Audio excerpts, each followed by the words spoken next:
Eu sou Camila, uma mulher de 35 anos. Sou felizmente casada com meu amado marido, Ricardo, e juntos compartilhamos uma vida serena e agradável com nosso filho, Gustavo, de 7 anos, e nossa filha, Beatriz, de 4 anos. Ricardo e eu nos conhecemos no refeitório da universidade durante nossos anos de faculdade. Cada um de nós estava com uma xícara de café e um livro na mão quando uma conversa espontânea deu início a uma conexão profunda e significativa. Ricardo, sempre tão calmo e atencioso, ouvia meus relatos com uma paciência gentil que, ao longo do tempo, se tornou reconfortante. Nossa amizade floresceu e evoluiu, até que percebi que sua presença em minha vida havia se tornado absolutamente insubstituível. Sua proposta de casamento foi lindamente simples.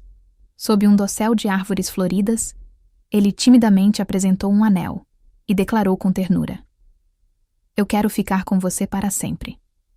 Suas palavras sinceras foram tudo o que eu precisava para, sem hesitação, assentir com um sorriso emocionado. Desde aquele dia memorável, quando trocamos nossos votos, encontramos a verdadeira felicidade em nosso casamento. Quando nosso filho, Gustavo, nasceu, Ricardo, com lágrimas de alegria escorrendo pelo rosto, murmurou ternamente: "Ele é o nosso tesouro." Gustavo é uma criança cheia de energia e curiosidade, que adora brincar ao ar livre. Todos os fins de semana, fazemos piqueniques em família, e vê-lo correndo com tanta alegria enche meu coração de felicidade e realização. Pouco tempo depois, recebemos Beatriz em nossas vidas. Ela nasceu um pouco frágil e foi diagnosticada com uma condição congênita. No início, nossas preocupações eram grandes, mas Ricardo e eu unimos forças e nos comprometemos a apoiá-la em cada desafio. Seu irmão mais velho, sempre protetor, a ama profundamente e diz que sempre estará ao seu lado. Ver o vínculo entre eles crescer tem sido uma das maiores alegrias da minha vida. Outra pessoa que ocupa um lugar extraordinariamente especial no meu coração é minha avó, Lúcia. Ela é o verdadeiro exemplo de graça e calor humano, qualidades que admiro desde a infância. Minha mãe, Renata, se divorciou do meu pai quando eu ainda era pequena e pouco depois casou-se novamente com um homem chamado Carlos, com quem teve minha meia-irmã, Tatiane. À medida que minha mãe se dedicava cada vez mais à sua nova família, comecei a me sentir deixada de lado. Enquanto minha mãe e meu padrasto esbanjavam amor e atenção em Tatiane, eu frequentemente me sentia esquecida. Durante os passeios, em família, por exemplo, Tatiane sempre ganhava sapatos novos, enquanto eu ouvia minha mãe dizer: "Os seus ainda estão bons." No entanto, minha avó Lúcia sempre me tratou de forma diferente.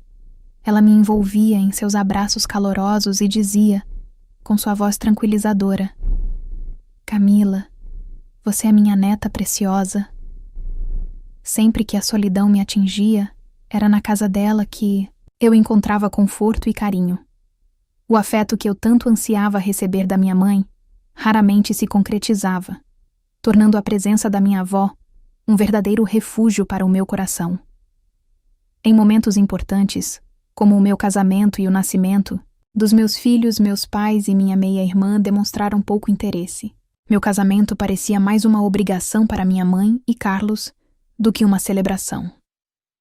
Eles compareceram apenas por educação, sem demonstrar qualquer entusiasmo genuíno.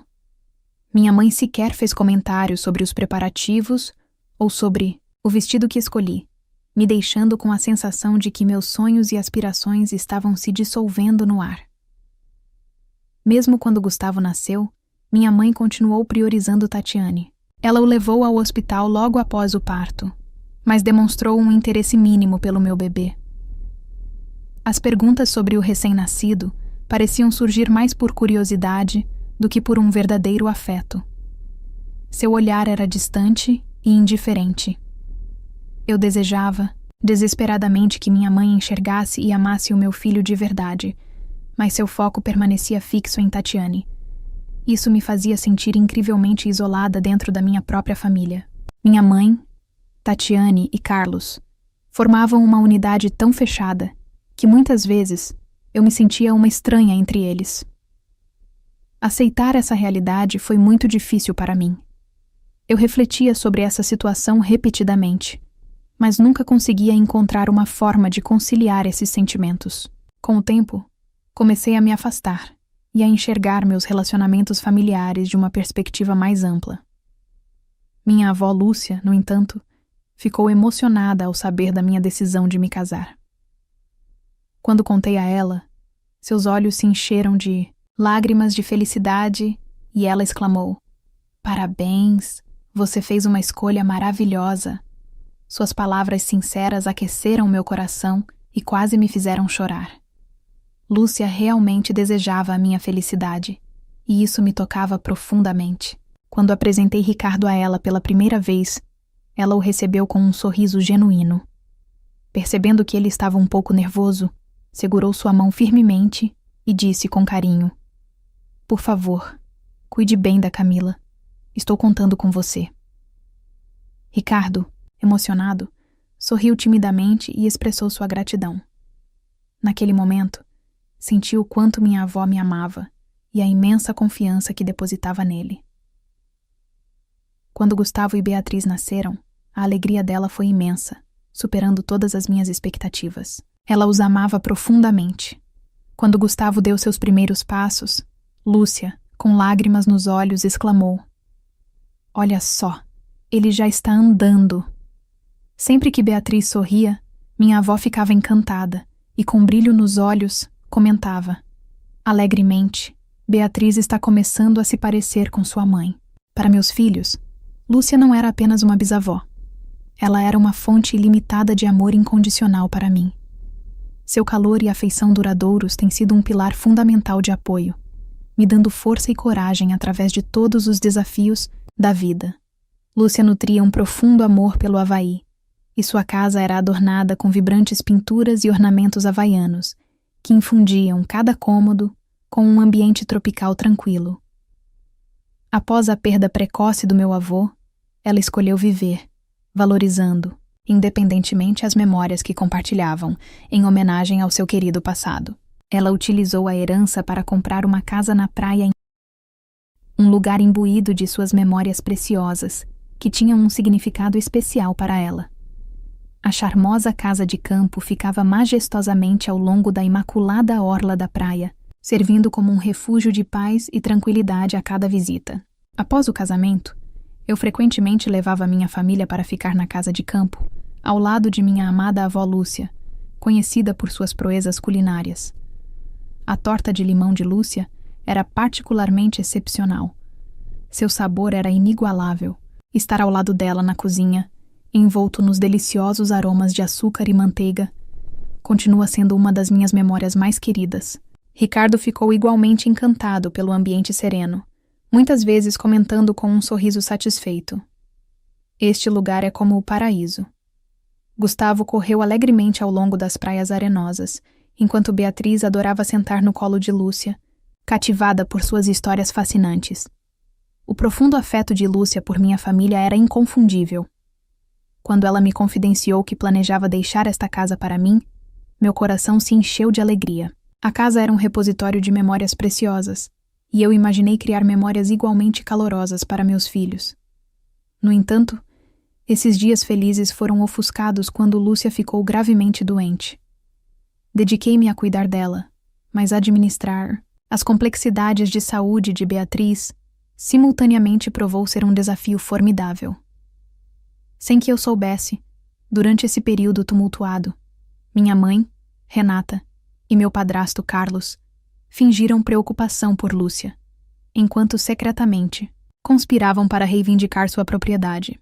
A profundidade da minha dor foi imensa quando Lúcia faleceu, mas a revelação em seu testamento me chocou ainda mais. Lúcia havia deixado não apenas o chalé havaiano, mas também uma quantia substancial de dinheiro para mim. Ao descobrir isso, lágrimas escorriam pelo meu rosto incontrolavelmente. Parecia que eu podia ouvir a voz de Lúcia dizendo gentilmente: "Camila, a casa e tudo o mais são para você e sua família." No entanto, minha mãe e meu padrasto discordaram veementemente. Eles argumentaram que era injusto para mim herdar tudo, e sugeriram fortemente que eu transferisse a propriedade para o irmão de Lúcia, Antônio. Eu queria dizer não, mas naquela época eu estava física e mentalmente exausta de cuidar de Beatriz e suas despesas médicas. Eu não tinha energia para discutir. Relutantemente, sucumbi à pressão deles e entreguei as chaves para Antônio, afirmando calmamente: nós cuidamos da papelada quando as coisas se acalmarem.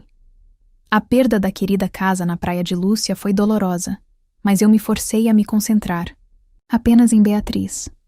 Afinal, com meu marido e filhos ao meu lado, eu senti que tinha alegria suficiente na minha vida. Várias semanas após a morte de Lúcia, um desastre inesperado aconteceu. Embora houvesse relatos de um furacão se aproximando dias antes, a magnitude da devastação que ele trouxe para nossa região foi imprevisível. A ferocidade da tempestade surpreendeu todas as expectativas, cobrindo a cidade em chuvas torrenciais e inundações generalizadas. Naquele dia fatídico, fiquei em casa com Beatriz, cuja fragilidade a tornava particularmente vulnerável às mudanças climáticas abruptas. Então, ficamos em casa para monitorar a situação em evolução. Enquanto isso, Ricardo e Gustavo se aventuraram a um supermercado próximo para comprar suprimentos. Apesar das ruas começarem a inundar, Ricardo garantiu com um coração leve que voltariam em breve, enquanto Gustavo alegremente prometeu que compraria alguns lanches que Beatriz gostava. Eles acenaram adeus, mal sabendo que essas seriam suas últimas palavras. No caminho de volta, tentaram atravessar uma estrada inundada. Naquele momento, uma onda de água varreu o carro. Quando ouvi sobre o acidente no noticiário, eu senti como se todo o sangue tivesse sido drenado do meu corpo. Eu não conseguia acreditar, ou talvez eu não quisesse acreditar. Em um estado de pânico, corri para a delegacia de polícia, implorando freneticamente para que encontrassem Ricardo e Gustavo. No entanto, depois de horas agonizantes, um policial balançou a cabeça solenemente e sussurrou: sinto muito. Ricardo e Gustavo foram tragicamente perdidos nas águas da enchente. Meu mundo se despedaçou em um instante, consumido por uma dor tão intensa que parecia sufocante. Chorei inconsolavelmente. Beatriz estava chorando também, mas eu disse a mim mesma que tinha que ficar calma por ela. A profundidade da minha perda parecia imensurável. Havia muito a ser feito, como organizar o funeral. Marquei a data, entrei, em contato com a família e amigos, e comecei a me preparar para me despedir de Ricardo e Gustavo. Em meio a isso, também informei minha mãe sobre a tragédia por telefone. Depois de um momento de silêncio, ela respondeu com indiferença: que pena. Quando é o funeral? No próximo sábado, eu respondi. Eu não posso ir, ela disse. Por quê? Perguntei. Tenho planos de ir para o Havaí. Você sabe, Tatiane perdeu recentemente o emprego e terminou com um namorado. Então Carlos e eu planejamos uma viagem para animá-la. Está marcada já. Faz um tempo e é difícil cancelar agora. Suas palavras eram incompreensíveis para mim, priorizando férias em vez de lamentar a perda de seu genro e neto. Mãe, você está falando sério? Perguntei com a voz trêmula. Camila, não podemos simplesmente mudar nossos planos. Perdi meu filho e marido. E você está priorizando uma viagem? Eu entendo como você se sente, mas temos nossos planos. Ela respondeu. Sem palavras e com o coração partido, percebi que ela havia escolhido férias no Havaí para Tatiane, em vez de comparecer ao funeral de seu genro e neto. Com uma mistura de raiva e profunda tristeza, terminei a ligação sentindo uma sensação de traição e isolamento. Por mais que ela se comportasse daquele jeito, eu não conseguia acreditar que minha mãe daria preferência por Tatiane em vez de mim numa situação dessas. Nunca imaginei que ela pudesse ser tão cruel no dia do funeral. Enquanto tentava bravamente suprimir minhas lágrimas, coloquei ternamente as flores favoritas de Ricardo e Gustavo no topo de seus caixões, oferecendo uma despedida silenciosa e comovente. A cerimônia teve uma boa participação, incluindo muitos amigos e parentes de Ricardo, o que proporcionou um pequeno conforto. Notavelmente, até mesmo meu pai distante e seu lado da família, que eu não via há muitos anos, fizeram um esforço para comparecer e compartilharam expressões de pesar, trazendo um leve consolo em meio à tristeza avassaladora, em contraste, sombrio. Minha mãe, meu padrasto e minha meia-irmã estavam visivelmente ausentes, pois já estavam no aeroporto. Eu sabia disso instintivamente. A imagem deles esperando no saguão do aeroporto, rindo descuidadamente enquanto antecipavam seu voo, acendeu uma fúria dentro de mim que era difícil de conter. Tamanha insensibilidade era simplesmente imperdoável. Envolta em tristeza pela perda do meu marido e filho, eu também sentia uma raiva latente em relação a eles, fermentando silenciosamente dentro de mim. Após o funeral, decidi verificar as câmeras de segurança instaladas na casa de campo.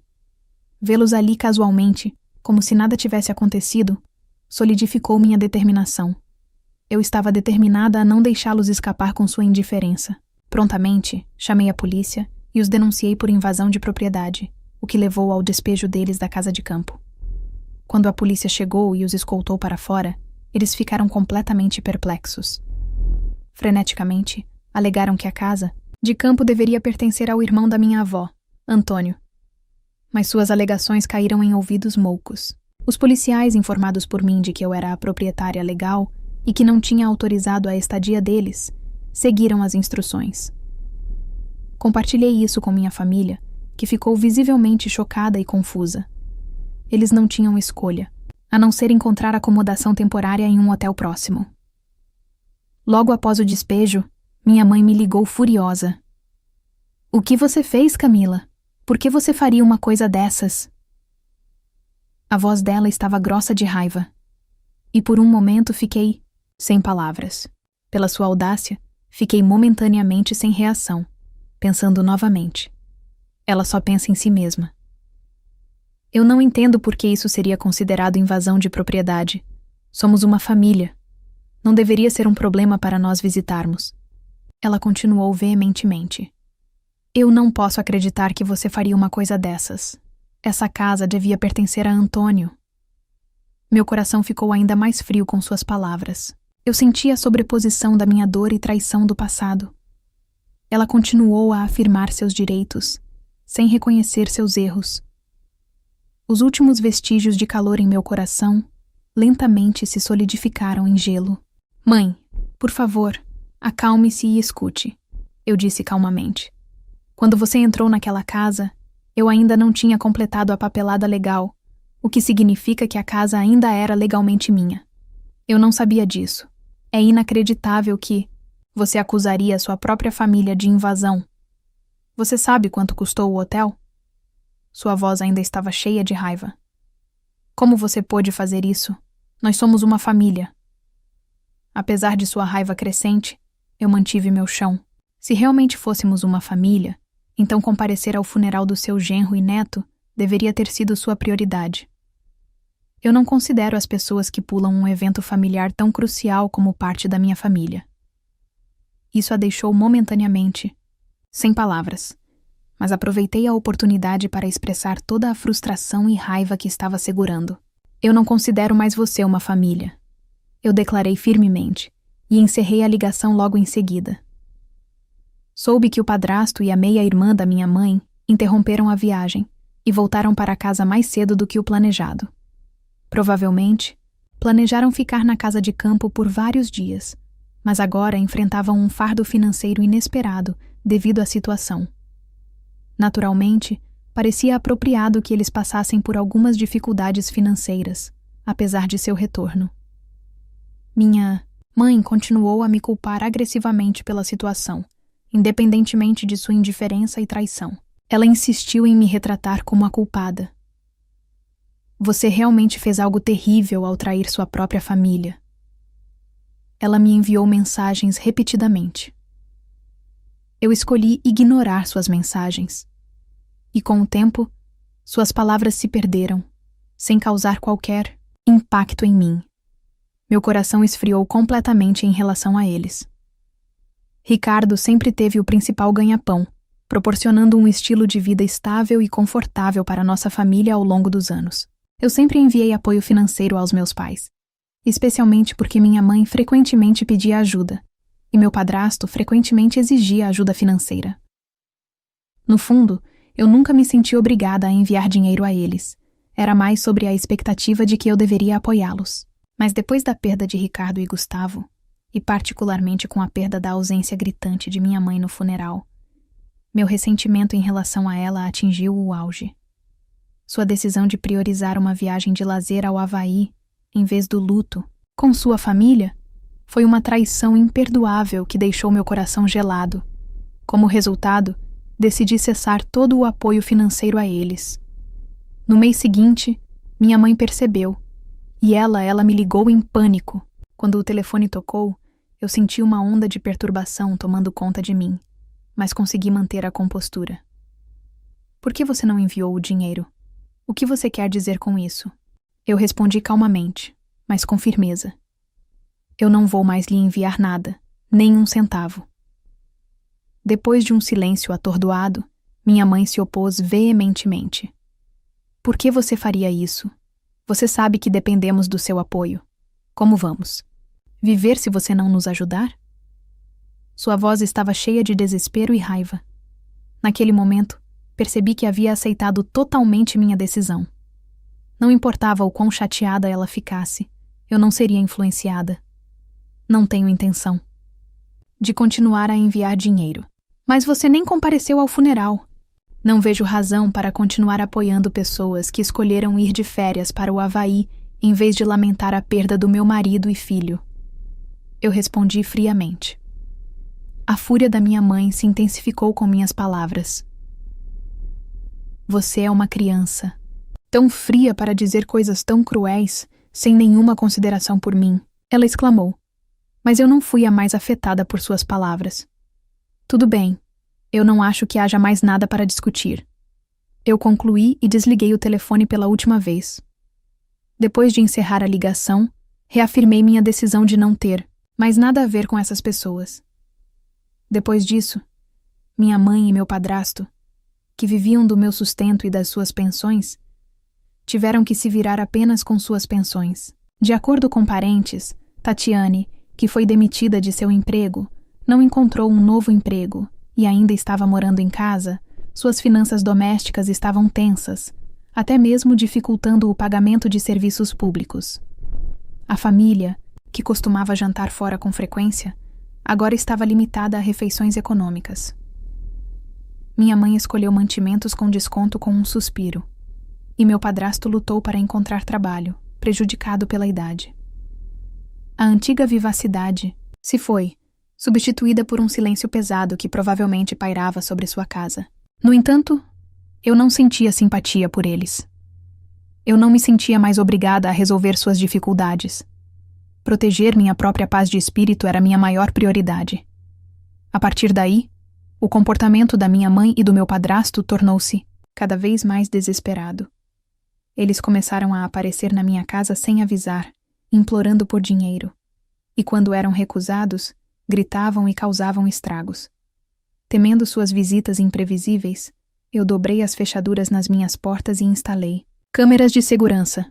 Cada toque na campainha me deixava nervosa e eu frequentemente fingia não estar em casa. Não conseguia me sentir segura na minha própria casa, ficando sensível a qualquer barulho à noite, o que levou a muitas noites sem dormir. Um dia, quando minha mãe tentou entrar furtivamente na minha casa novamente, eu imediatamente chamei a polícia. Quando eles chegaram, ela foi presa no local e o incidente resultou em um registro criminal para ela. Minha mãe e meu padrasto perderam credibilidade social, lutaram para encontrar trabalho devido aos seus registros e não conseguiram receber empréstimos. Sem renda, suas dificuldades financeiras pioraram, apesar da gravidade de sua aprovação. Eu não conseguia mais simpatizar com eles. Meu coração havia se fechado para eles. Tudo o que eu podia fazer era assistir silenciosamente à traição deles. O fato de minha mãe e meu padrasto terem pulado o funeral do meu marido e filho para fazer uma viagem ao Havaí se tornou um tópico importante entre parentes e foi recebido com críticas generalizadas. Eles se distanciaram e se isolaram de todos ao seu redor. As críticas a ela aumentaram, e ela perdeu o apoio da família e dos amigos. Encontrando-se sem ninguém em quem confiar, apesar dos repetidos pedidos de desculpas da minha mãe, meu coração permaneceu frio. Eu não tinha a intenção de aceitar suas desculpas. Decidi olhar para a frente, sem me deter no quanto havia sido magoada, e jurei não me sacrificar mais para atender às expectativas familiares. Acima de tudo, eu tinha algo precioso para proteger: Beatriz. Conhecendo sua força, eu tinha que viver fortemente por ela. Para fazer isso, cortar laços com minha família e impedir qualquer apoio financeiro parecia o melhor curso de ação. Com a resolução de não ficar presa ao passado, decidi me separar completamente de minhas conexões familiares. Minha mãe, meu padrasto e minha meia-irmã se tornaram sem sentido para mim. Em meu coração, meu relacionamento com eles havia terminado completamente. Parei todo o apoio financeiro e senti o peso de quanto eu estava me comprometendo. Desde aquele dia, escolhi prosseguir por conta própria, sem depender de ninguém. Beatriz e eu nos mudamos para o Hawaiian Cottage, em um quarto cheio de luz do sol quente e vistas do mar tranquilo. Começamos nossa nova vida.